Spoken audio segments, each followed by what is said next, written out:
would just be a memory. But this was the present moment, the party the camel driver had mentioned, and he wanted to live in it as he did the lessons of his past and his dreams of the future. Although the vision of the date bombs would someday be just a memory, right now it signified shade, water, and a refuge from the war. Yesterday, the camel's groan signaled danger, and now a row of date bombs could herald a miracle. The world speaks many languages, the boy thought.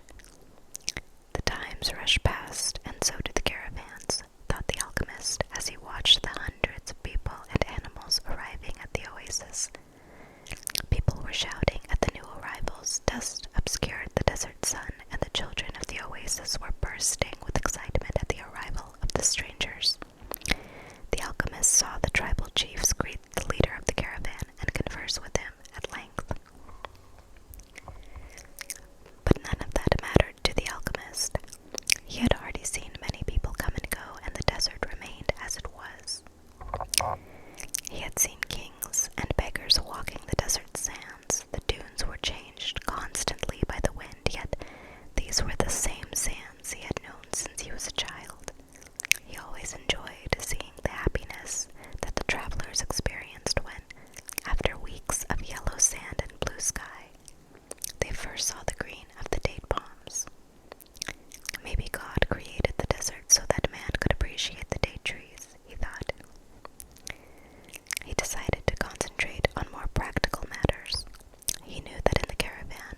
his life as a shepherd and was about to tell them of his experiences at the crystal shop when the Englishman came into the tent.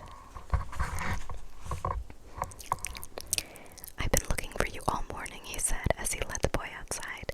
"I need you to help me find out where the alchemist lives." First, they tried to find him on their own.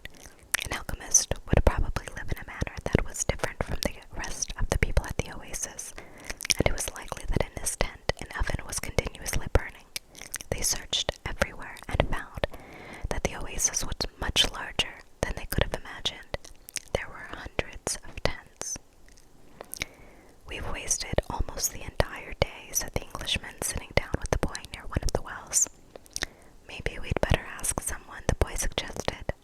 The Englishman didn't want to tell others about the reasons for being at the oasis, and couldn't make up his mind, but finally he agreed that the boy who spoke better Arabic than he should do so. The boy approached a woman who had come to the well to fill a goatskin with water. "Good afternoon, ma'am. I'm trying to find out where the alchemist lives here at the oasis." The woman said she had never heard of such a person and hurried away, but before she fled, she advised the boy that he had better not try to converse with women who were dressed in black because they were married women. He should respect tradition. The Englishman was disappointed. It seemed he had made the long journey for nothing.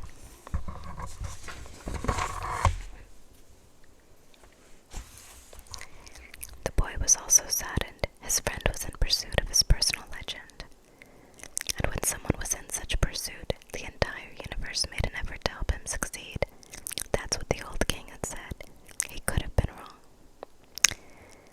"I had never heard of alchemists before," the boy said. "Maybe no one here has either." The Englishman's eyes lit up. "That's it. Maybe no one here knows what an alchemist is. Find out who it is, who cures the people's illnesses." Several women dressed in black came to the well for water, but the boy could speak to none of them, despite the Englishman's insistence. Then a man approached.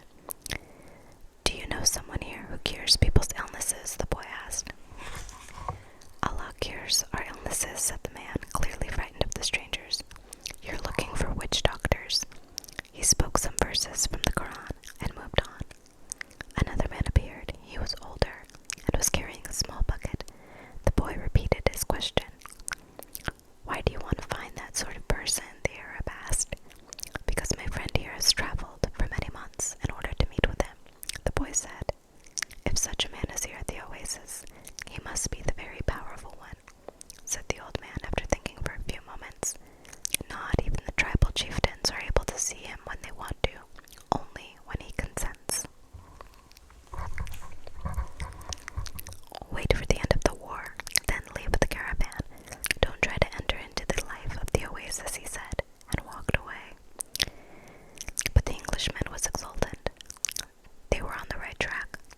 Finally, a young woman approached who was not dressed in black. She had a vessel on her shoulder, and her head was covered by a veil, but her face was uncovered.